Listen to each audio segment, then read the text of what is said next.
Hello once again. Hey, it's Dan here in Virginia.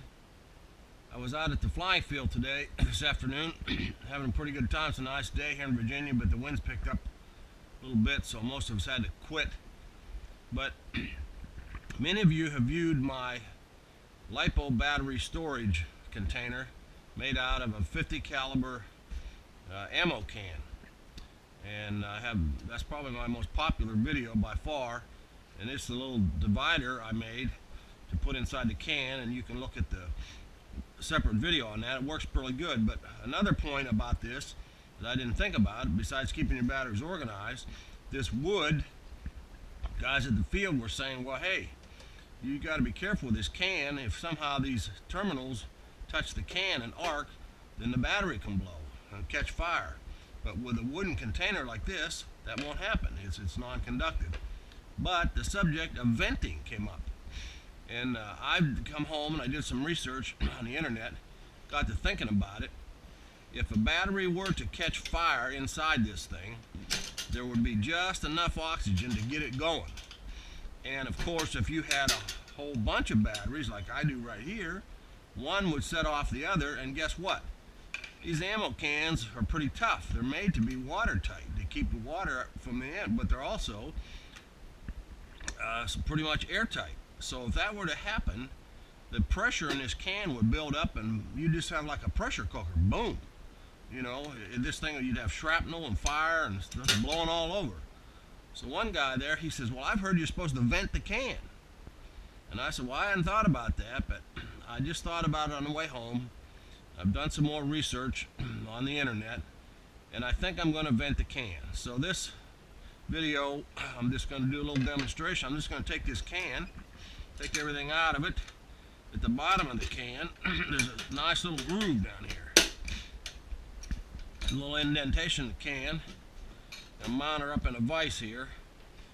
And I've already center punched 3 marks on here where I'm going to take a 1/2-inch drill and just run holes down through there.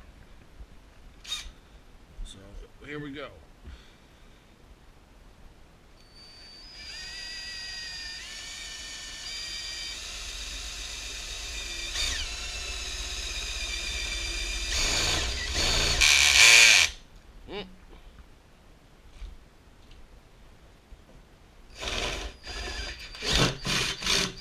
There's one, and I really should be wearing better safety goggles instead of just my glasses, but I can't hardly do that with the GoPro on top of my head, so I'm going to just take a chance here.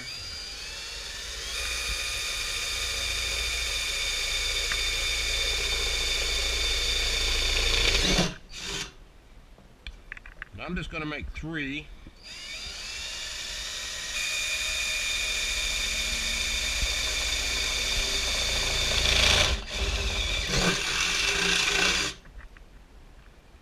Okay, there are 3 holes in the can now, and what I'm going to do is I'm going to clean up these holes, probably file them down, sand off the burrs, and then what I plan to do is I'm going to take a little bit of, I got some Hammerite paint here. This is really good stuff if you've never used it.